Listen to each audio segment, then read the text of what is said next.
Terima kasih juga kepada senior kami, Ibu Gembala juga Ibu Arta. Terima kasih kepada seluruh pelayan Tuhan yang sudah ambil alih dalam pemerintahan, dalam pelayanan kita. Dan juga terima kasih kepada Bapak Ibu, saudara-saudari yang diberkati Tuhan. Biarlah hari ini kita datang ke tempat ini membawa berkat kemuliaan daripada Tuhan. Amin. Bapak Ibu saudara kasih, mujizat terbesar yang saya tahu memang ada. Orang mati bisa hidup kembali, orang lumpuh berjalan, Bartimeus yang buta bisa diselamatkan. Tetapi mujizat yang terbesar menurut saya adalah ketika firman Tuhan mampu mengubahkan hati kita. Amin. Itu adalah mujizat terbesar. Mujizat terbesar adalah ketika firman yang kita dengar, kita lakukan, kita deskripsikan, kita taati, maka itulah mujizat terbesar dalam hidup kita. Haleluya. Firman Tuhan kita ambil dalam Keluaran 15 ayat 1 sampai Keluaran 15 ayat 22 sampai 27.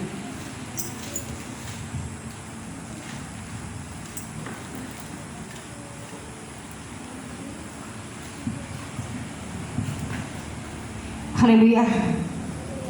Keluaran 15 ayat 22 sampai 27. Saya akan membacakan ayat 22. Bapak Ibu Saudara yang diberkati Tuhan membacakan ayat 23 sampai seterusnya, saya 24 dan seterusnya ayat 5 Bapak Ibu. Nanti di ayat 27 kita akan baca bersama-sama. Yakinkan kita membaca sambil memahami. Ketika kita memahami firman yang kita baca, kita mampu mempraktikkannya. Amin. Kita harus mengerti dulu firman yang kita baca. Kita harus mengerti dulu firman yang kita dengar. Lalu ada kekuatan untuk mempraktikkannya. Puji Tuhan. Keluaran 15 ayat 22. Di Mara dan di Elim, Musa menyuruh orang Israel berangkat dari laut Tiberau. Lalu mereka pergi ke padang gurun Sur. 3 hari lamanya mereka berjalan di padang gurun itu dengan tidak mendapatkan air. Ayat 23. Sampailah mereka ke Mara, tetapi mereka tidak dapat minum air yang di Mara itu karena pahit rasanya. Itulah sebabnya dinamai orang tempat itu Mara. Lalu bersungut-sungutlah bangsa itu kepada Musa. Kita garis bawahi kata bersungut-sungut. Lalu bersungut-sungutlah bangsa itu kepada Musa. Kata mereka, apakah yang akan kami minum? Musa berseru kepada Tuhan, dan Tuhan menunjukkan kepadanya sepotong kayu. Musa menyebabkan kayu itu ke dalam air, lalu air itu menjadi manis. Di sanalah diberikan Tuhan ketetapan dan peraturan kepada mereka, dan di sanalah Tuhan mencoba mereka.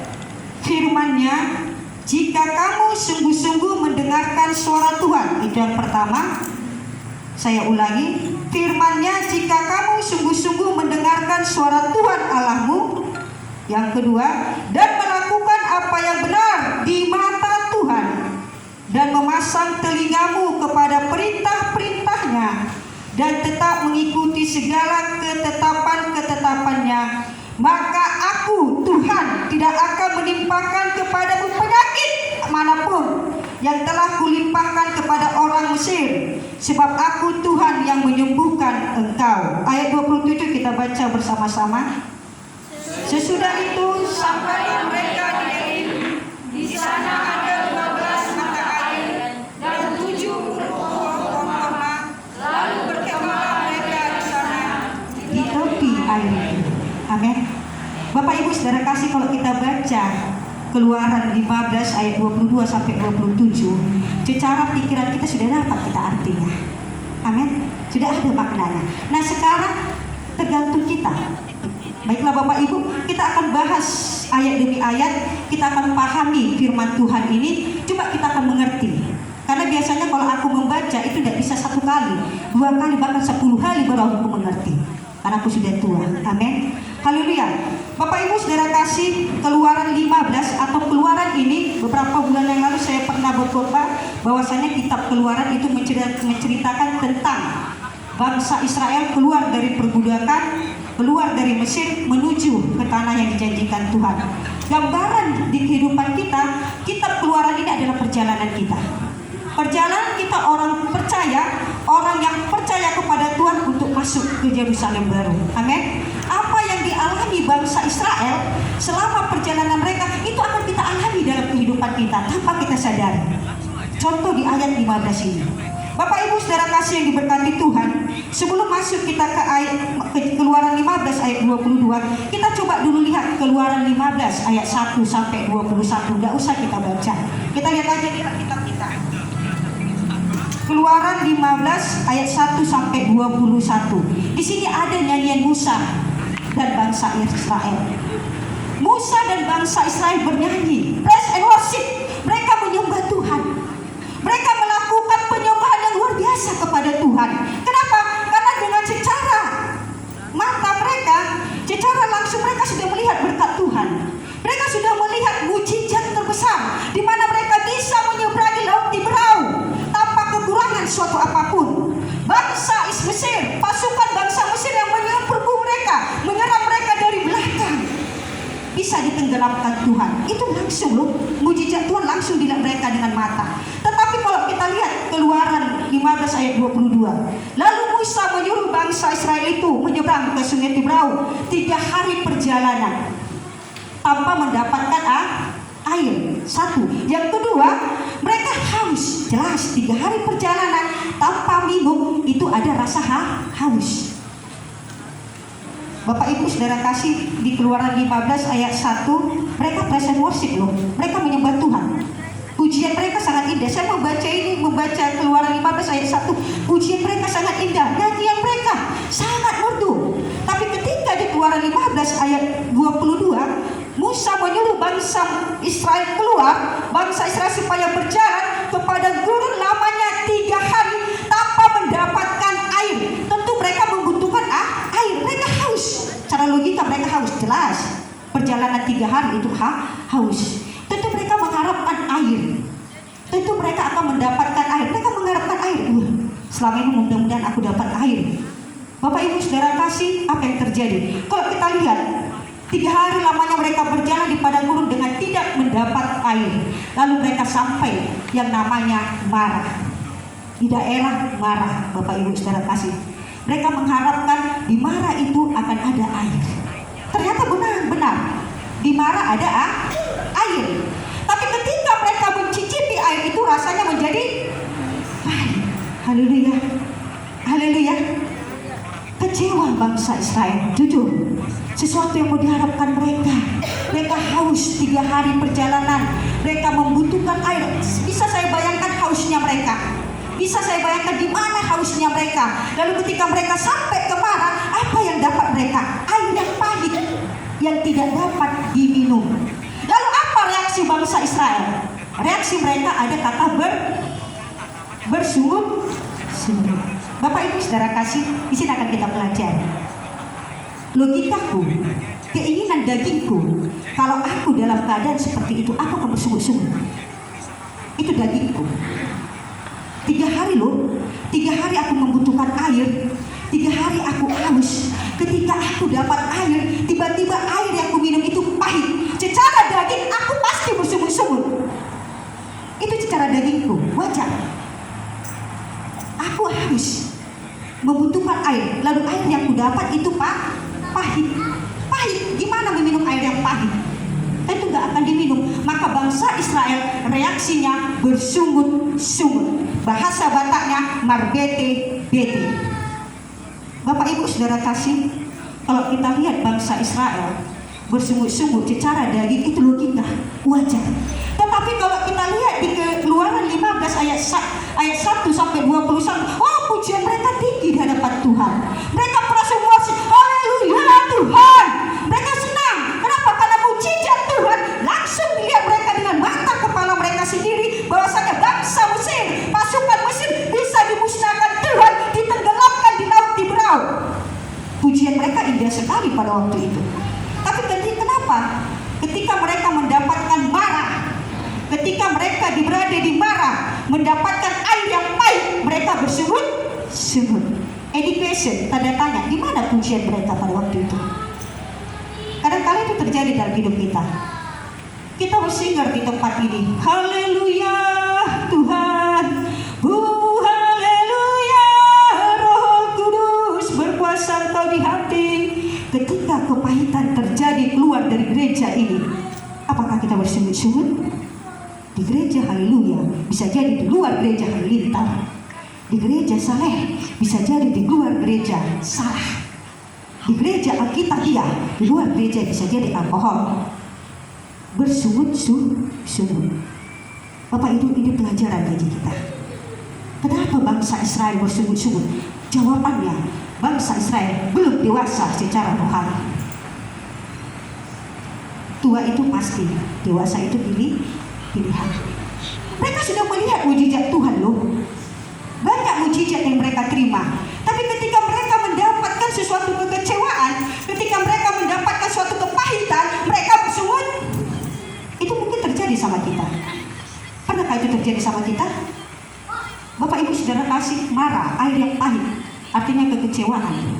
Kekecewaan itu bisa terjadi, satu, saya sendiri yang buat dalam diri saya. Kekecewaan itu, kepahitan itu bisa terjadi dibuat oleh anak kita.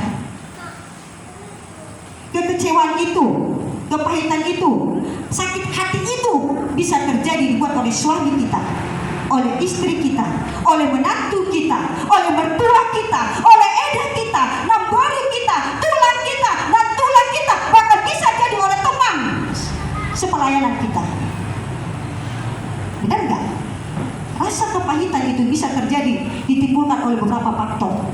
Bisa dari diri saya sendiri rasa pahit itu terjadi. Sekarang pertanyaannya, bagaimana reaksi kita ketika kita mendapatkan kepahitan itu? Di mana kedewasaan kita? Ketika kita bersungut-sungut berbete-bete, berarti kita belum dewasa seperti bangsa Israel. Bangsa Israel Keluaran 15 bernyanyi loh, happy kali nyanyi mereka. Pujian mereka udah sampai ke langit ke-7 kata agama sana. Tapi ketika mereka dihadapkan kepada kekecewaan, mereka bersungut-sungut. Ini question, di mana penyembahan mereka selama ini? Di mana penyembahan mereka di Keluaran 15 tadi? Dan itu sering terjadi dalam kehidupan kita, khususnya saya. Ketika saya MC, ketika saya menyembah Tuhan, saya seperti hidup di hadapan Tuhan. Tapi ketika kepahitan itu dibuat oleh suamiku sendiri, dibuat oleh anakku, dibuat oleh teman pelayananku, dibuat oleh teman sekerjaku, dibuat oleh orang tuaku, mungkin aku akan berbete, kecewa. Kalau itu yang saya lakukan, berarti secara rohani iman saya belum dewasa. Puji Tuhan, itu pelajaran yang pertama. Lalu apa yang kita lakukan?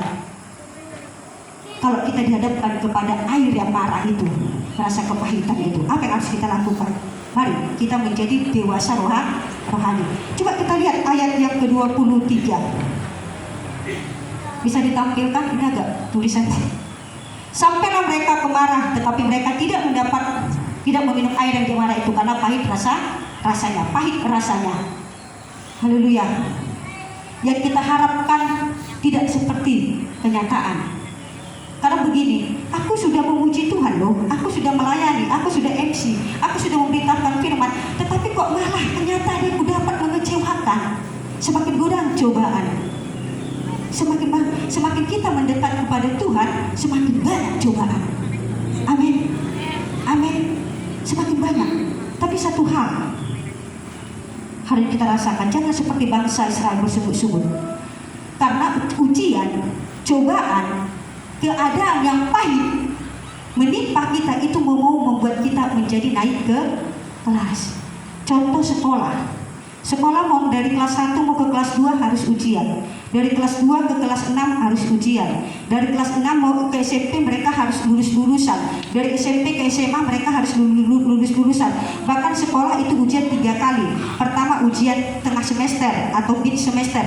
Yang kedua ujian semester ganjil. Yang ketiga ujian semester genap. Baru mereka naik ke kelas 4. Baru mereka naik ke SMP. Tapi ada sekolah yang setiap bulan ujian. Ujian bulanan 1, setiap bulan ujian. Ada beberapa sekolah setiap bulan ujian. Kenapa? Kalau si siswa ini tidak ujian, maka dia tidak berhak naik ke kelas. Begitulah ini.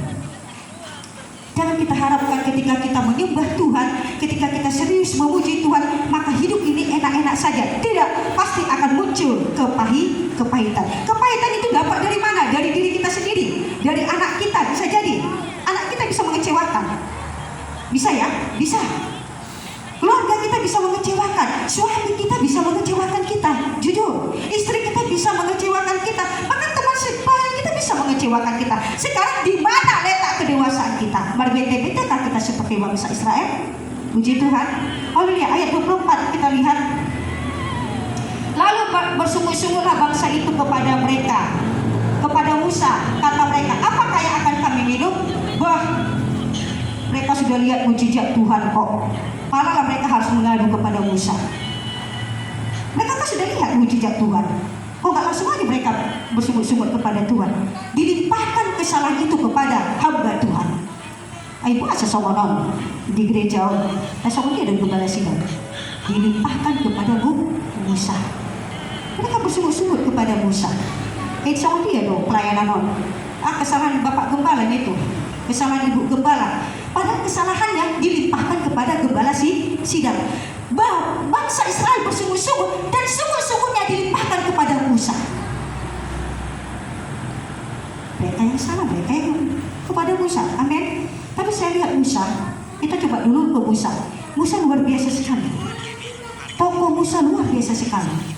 Bangsa Israel bersungguh-sungguh, nggak stres dia. Kalau kita lihat bangsa Israel itu nggak satu yang bersungguh-sungguh loh.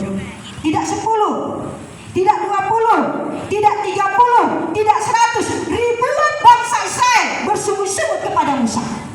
Kalau aku satu aja anakku bersungguh-sungguh dan naik dari tinggiku. Ada maksud di sel kalau orang bersungguh-sungguh di tuna, orang berbete-bete, orang saya ada. Berarti kita akan naik. Tapi lihat, puluhan bangsa Israel bersungguh-sungguh kepada Musa. Lalu apa yang dilakukan Musa? Naikkah darah tinggi Musa? Tidak. Kutinggalkanlah bangsa Israel ini Tuhan. Tidak.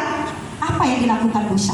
Ketika bangsa Israel puluhan tahun, yang puluhan orang itu bersungguh-sungguh kepadanya. Kubayangkan itu Bapak Ibu Saudara kasih ketika inang-inang bersungguh-sungguh. Ketika oma-oma inang-inang bersungguh-sungguh berbete-bete, dijauh nah pas darah tinggi. Kalau amat tanda bercelau dari saja daripada orang pasti ditinggalkannya. Bayangkanlah itu, mama-mama bangsa Israel bersungguh-sungguh kepada Musa. Bukan 10 loh, mama godang. Tapi apa reaksi si Musa? Saya salut dengan si Musa ini. Kita lihat ayat 25 atau ayatnya.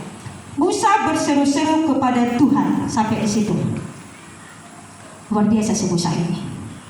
10.000 lebih bangsa Israel bersungguh-sungguh kepadanya, nggak naik darah tingginya. Gak kecewa dia justru malah berseru-seru kepada.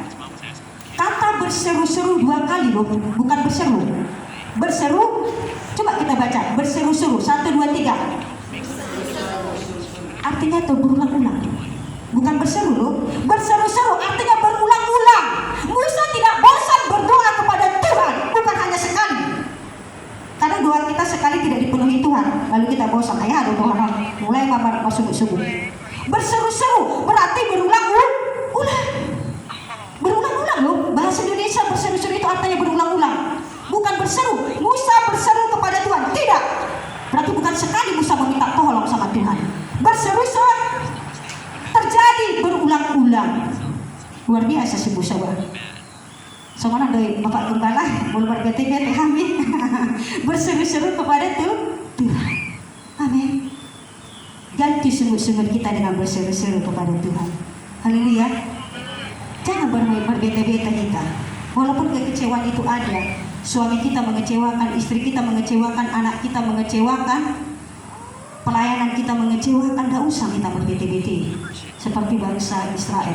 Tidak usah kita bersungut-sungut, justru malah kita ombak-ombak ambil ke sana ke sini. Semuanya maaf, ini gereja kami itu makanya ambil ya. Udah panas koper makin dipanasin lagi. Musa berseru-seru kepada Tuhan. Kenapa Musa berseru-seru kepada Tuhan? Karena Musa merasakan mujizat Tuhan. Dia klaim kebenaran Tuhan. Pada waktu Tuhan menyuruh Musa membawa bangsa Israel keluar dari tanah Mesir, Musa tak mau. Tidak mau Musa. Tak pandai aku Tuhan, aku bawa kemarin dia. Banyak kali kerjaanku. Tidak mau yang singgah. Karena dirasakan Musa pertolongan Tuhan, makanya Musa mengadu kepada Tuhan. Dia tidak mengadu kepada Harun, dia tidak mengadu kepada Kaleb, dia tidak mengadu kepada istrinya Zipora, tapi dia berseru-seru kepada Tuhan. Kenapa dia berseru-seru kepada Tuhan? Karena dia merasakan mujizat Tuhan dari awal. Tongkat dia bisa menjadi ular. Dia sudah merasakan mujizat Tuhan. Makanya dia percaya sepenuhnya kepada Tuhan bahwa Tuhan mampu menolong bangsa Israel yang bersungut-sungut.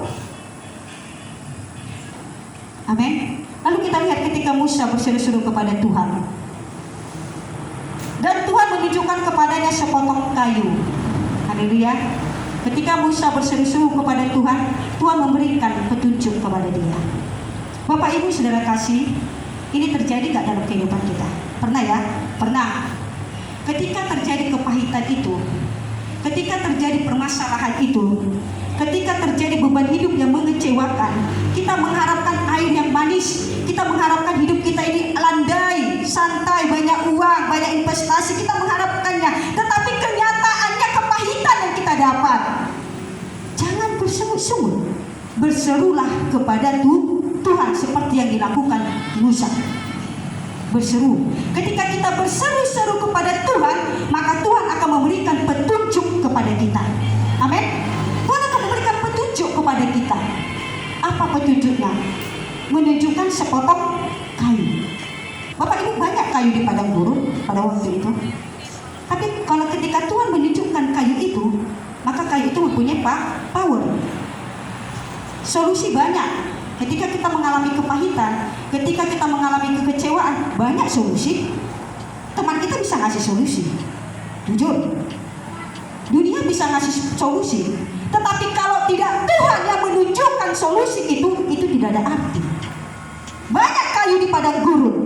Tetapi ketika Tuhan menunjukkan kayu itu, memberikan arahan kepada Musa, maka kayu itu menjadi power, menjadi kuat. Artinya apa? Ketika kita mengalami suatu permasalahan, ada solusi ditampilkan dunia? Ada. Ketika kita curhat kepada teman kita, ada solusi? Ada. Tapi kita pastikan, benarkah itu petunjuk dari Tuhan? Amin. Kalau itu petunjuk dari Tuhan, air yang pahit akan menjadi manis. Coba kita lihat. Musa melemparkan melemparkan kayu itu ke dalam air. Lalu air itu menjadi amin. Amin. Firman yang sudah kita dengar, firman yang sudah disampaikan oleh Bapak Gembala kita, firman yang sudah kita dengar dari YouTube, dari media sosial, ambil, masukkan ke dalam air, masukkan ke dalam hatimu yang pahit itu, maka hatimu akan bersukacita di hadapan Tuhan. Amin. Amin. Tidak sembarangan kayu, itu adalah kayu firman pengajaran. Saya tertarik dengan khotbah Bapak Gembala kita. Tanggal 1 Januari tahun baru, Bapak Gembala kita berkhotbah tentang pengharapan. Tanggal 2 itu hari Minggu. Minggu pertama, minggu kedua, minggu ketiga, saya ingat khotbah Bapak Gembala kita tentang IPK. Apa itu IPK? Iman, pengharapan, kasih. Januari, awal tahun baru, saya ingat benar, Bapak Gembala kita berkhotbah tentang IPK. Iman, pengharapan, dan kasih. Ambil itu, imankan itu. Ambil kayu tadi, ambil iman, pengharapan, dan kasih yang disampaikan oleh Gembala sidang. Perhatikan cara kamu mendengar, imankan, lalu masukkan itu ke hatimu, maka firman yang kau dengar akan menjadi hidup. Kepahitan, kekecewaan yang dibuat oleh anakmu, kekecewaan yang dibuat oleh suamimu, kekecewaan yang dibuat istrimu, kekecewaan yang dibuat mertuamu, menantumu, itu akan memperoleh air yang manis, damai, sukacita. Ketika firman yang kau dengar kau praktekkan. Usah minta pendapat dari orang lain. Karena di dunia ini kan ada kurang hata, tanpa yang menghatai. Dan kayak kurang hata yang di dunia. Tetapi firman Tuhan berkata, siapa yang menambahi satu titik kota di firman Tuhan, maka dia akan mendapatkan hukuman. Boleh di pertimbang, boleh ada penghatan, oke.